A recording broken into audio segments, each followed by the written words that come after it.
My name is Amanda Teta Mutabazi, and today I'm here with two of my colleagues, Mutoni Confiance and Obed Kwizerimana.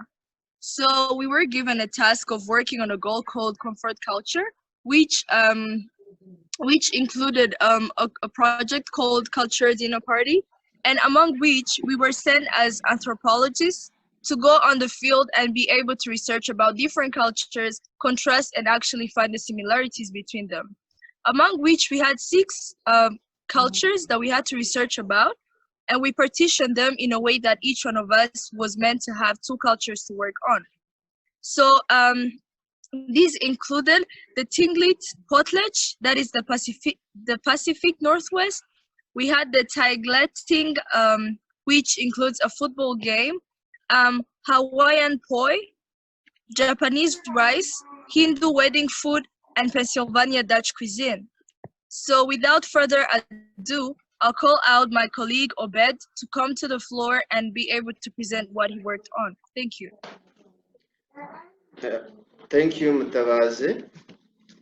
As we have partitioned the work, I was supposed to make a research and know about Tingrit portraits and interrogating.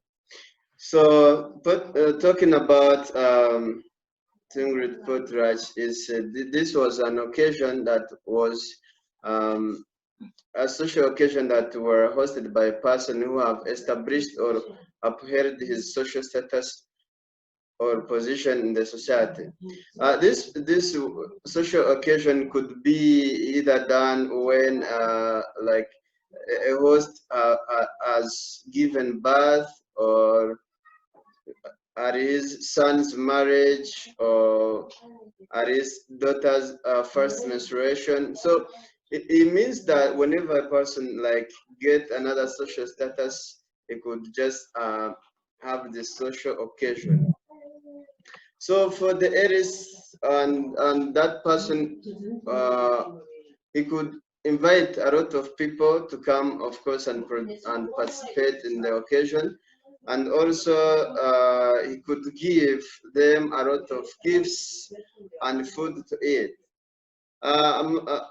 Different food, of course, were prepared, and it mostly held outdoors, where people could come and gather and just sing and dance and give each other as gifts. When we see different food that were served during that social occasion, we can talk of fish, we can talk of seal meat, and we can seal meat was, of course, with some oils were dipped in oil, and also this person, the host, were supposed to give, or he could just give a lot of food to make people just be saying that that person is a privileged person, he is a rich person. Different people did this portrait were just bankrupting themselves because they want to show their strengths to people.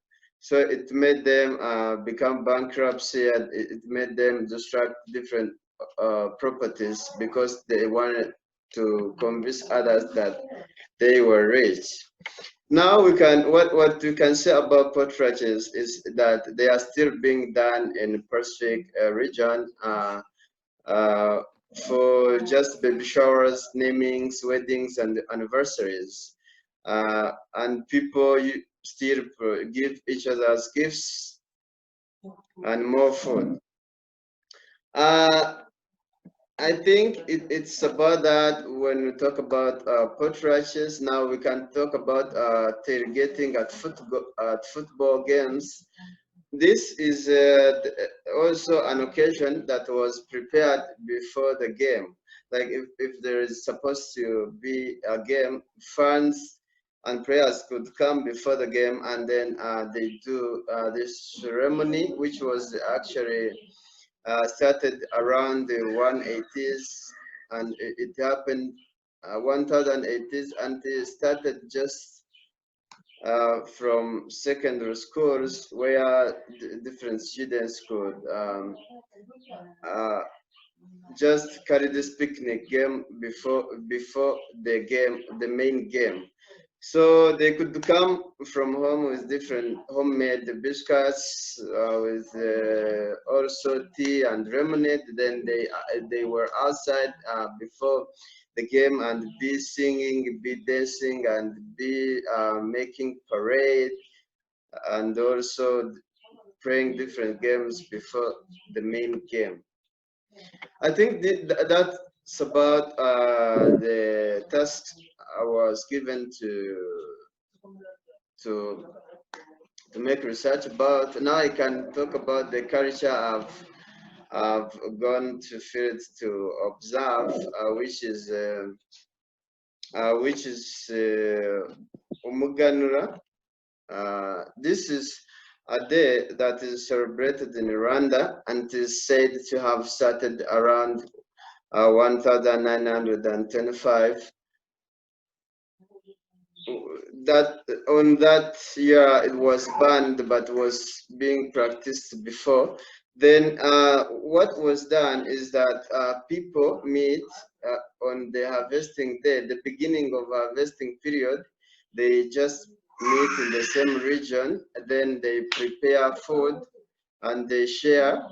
And this, of course, a sign of just it encouraged the unity, since people were gathered in one place and share, and it made them have a lot of strength to work for the next season, so that they can also get enough product.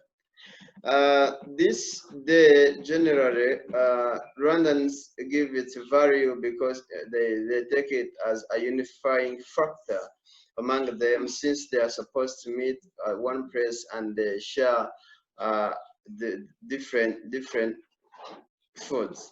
Among the foods that they used to share in the past, we can say sorghum, and they used this local beer called the urguagua, and the different pumpkins, millet. So they shared it all. And nowadays, because it seems like those food crops are no longer there, they used to share the local foods that are there. We can say sweet potatoes, Irish potatoes. They just share the food that is around, that they can see, that they can be able to get in the modern world. But the day still happens in Rwanda, and people gather in one place in the village to eat, to cook at one place, then eat and share their harvest. I think I can give floor to the next person to talk about what he have made research. But before, I can say that when we were doing this project, I learned a lot, because I was able to explore different cultures around the world, and I was able to engage and participate in these parties and know how everything was done, and know some of the key factors that shape culture of some regions, because these occasions also have meaning on the culture of the region. So I was able to learn how different social occasions influence the culture of a certain region.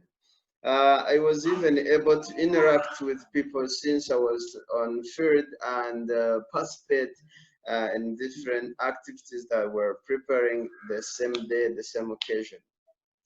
Thank you.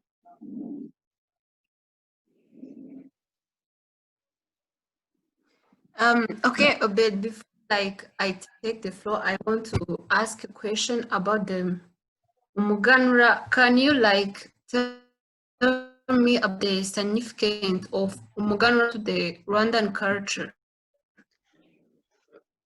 Thanks, Confiance. Talking about Muganira, of course, as I've said, this is a day that have meaning in Rwandan culture. Since Rwandans meet in one place, either on region, on village level, or provincial level, or at national level, to share what they have harvested.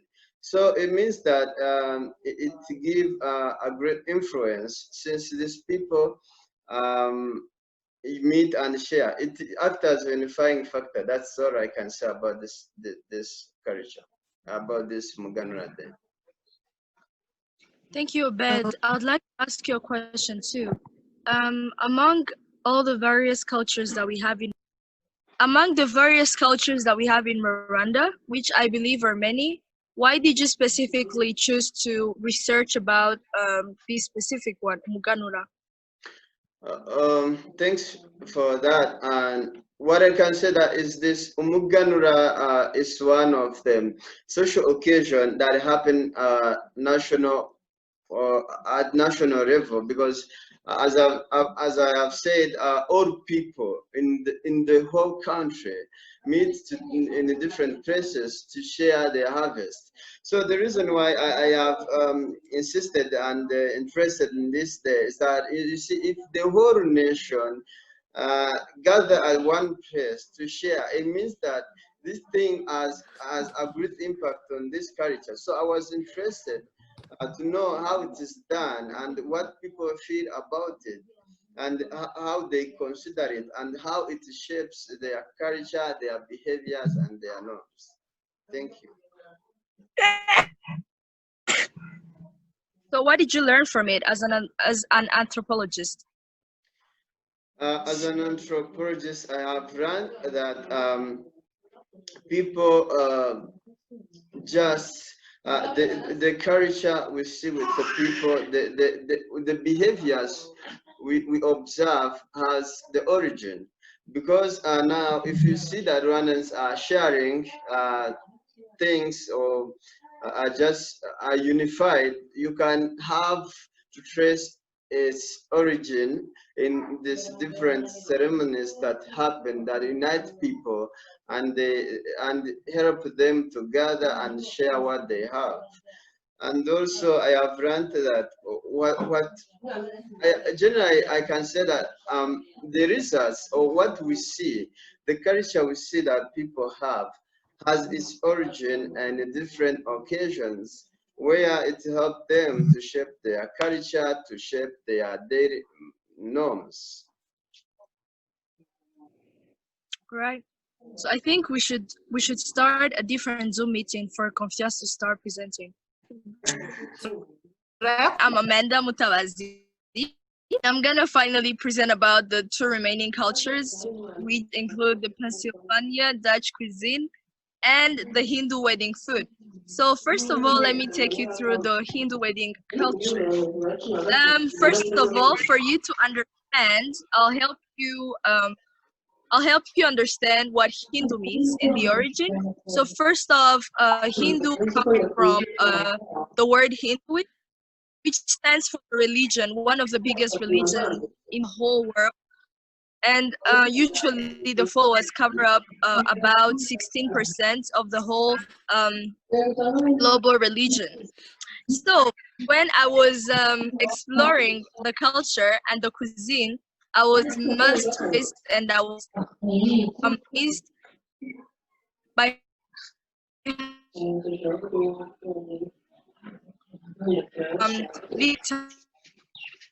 it's very want you to know what they're capable of, and they present the love on plate. So something that's very shocking is the Hindu people don't actually have a fixed menu. Rather, they have some of the dishes that cannot miss on the menu because it's what people prefers according to the parts where they live. That is, usually they would go for fried food. They use a lot of butter, and they also use a lot of sugar. That means their food is sweet and it's also fried. So while I was exploring furthermore, I realized that the North Indian Hindu culture and the Southwest, they're not the same. So usually the North Indian has the most expensive dishes. That is, they have like the most remarkable food on their plates, and they eat a lot of meat. On the other side, the southern part is vegetarian. Why? Because they're considered to be the ones who cannot really afford the meat, since when they moved, a lot of plants were planted on the south side, so they ended up being the ones to explore the vegetation part. So in the northern weddings, you will see the food, the meat, the dal halva, and the barfi. But in the southern part, you'll just see rice, and most of it is bananas. And also the shocking part is they don't use utensils, rather they use hands to eat. So that's something that shocked me a lot, to see that you are in one religion, but you have the north part and the south part, and they also have different ways of going about the food in the weddings. Moving fast forward, I realized that they also have cakes at the reception, and when it's time to cut the cake, the wife and the husband, they cut it with a knife, and then they have to smear it on the faces. And that's like a culture that shows how much they're bonding, probably, who knows. Now let's go to the Pennsylvania Dutch cuisine. So first of all, I'm gonna take you through the whole culture, because when I went through it, I thought I was going to explore a menu, but rather when I got there, I realized that it's mostly about the history of the Pennsylvania Dutch cuisine. So you must be wondering what Pennsylvania is. Pennsylvania is a state in the United States of America that is situated on the northeast.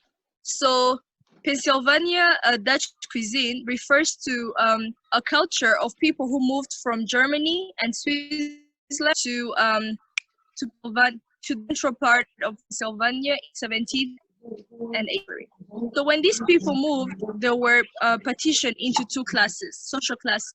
Some were very rich and others poor. The rich ones would eat affordable food and also very comfortable, where they would just eat raw meat that are cooked in wine and eat the meat. Poor people would just go for potatoes, and they'll go for dumplings, and those were not really good and suitable for them. So during the 50s, the age of the 50s, they decided to try to improve the cuisine by introducing cookies and also some potato stew, which would actually help the people to enjoy more the cuisine, since some of them were really left out most of the times. Without further ado, allow me to take you through the research that I've made about my own culture, which is in Rwanda. And among the various cultures that we have, I went in the western part of the country, in a small village called Majengo. And in this part, I learned one of the favorite ceremonies that are celebrated there, and it's called Kwitizina. This is a ceremony that takes place when a child is born. The mother comes back from the hospital with the child, and they have to spend a week. After a week, they come out of the house and they have to invite a lot of guests and their families, because they have to pick names for the child. So this is how it goes.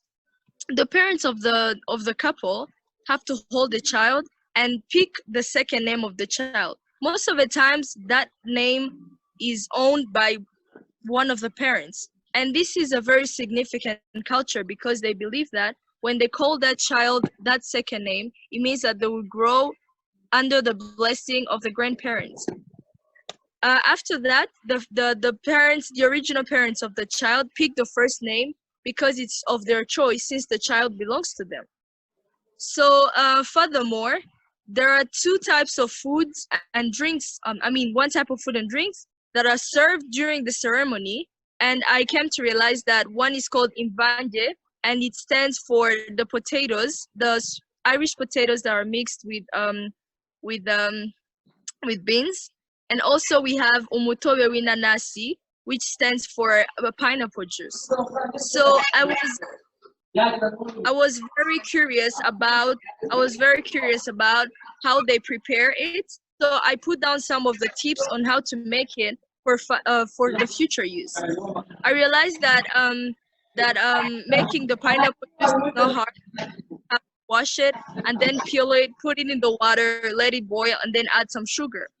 While cooking the imvanje, it's one of the meals that they love so much and enjoy. So it has to be cooked with so much care to make sure that the people enjoy it. So usually you use potatoes, you have to peel them, you have to cook the beans on the side, you have to make sure that they're well cooked, and then you mix both of them. You add ingredients such as tomatoes, onions, green pepper, and a lot of things of your choice to make sure that it has a special taste. So I did ask some of the questions to help me understand, which are how much important this culture is to people.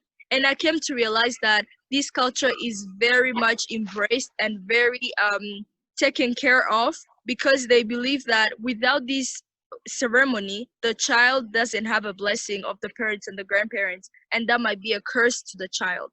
So without further ado, I learned a lot of things during this project. One of them being I had no idea about how much interesting the cultures in different parts of the world can be interesting, you know? So I got to explore them, and I learned from my colleagues about the cultures that they managed to research about, which I didn't have the chance to research about. And I feel like if I have to travel in the future to those countries, at least I know what is waiting for me, you know? I won't feel left out because I've researched about it. Also, it helps me to know how much cultures can really be a very important thing. Like my colleague Obed said, sometimes we tend to see the behavior of people without knowing what projects the cultures. So and as an anthropologist, I know now that a culture is something that's very important and something that should be taken care of, because it helps us to know people and why they act the way they act. And also it helped me to know how much my culture is very important, and also some of the items of the culture that I knew nothing about. Thank you very much. Thanks, Amanda, for the great presentation. If I can say, it seems like you've really made a good research about given cultures, and also your own research. I think was good about this culture of naming a child. Can we say that it have its origin in past times, or it's new? It was introduced nowadays, because as you see, there's a culture of evolution. So we might find that this culture of naming child maybe is established nowadays.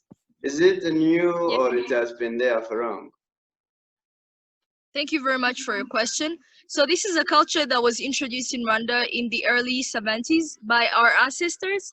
And they did it because they realized that the children had to grow up with a name. You know how much it's important in the Rwandan culture. When you're given a name, you can easily change it. And like most of the times, a name kind of projects the intention that was behind naming you that name, you know? So when they introduced this culture, they wanted to make sure that the children embrace and also realize how important it is to be given a name by your grandparent, because you grow with the blessing. So it is not a new culture. It has been introduced long time ago by our ancestors, and ever since it's been practiced till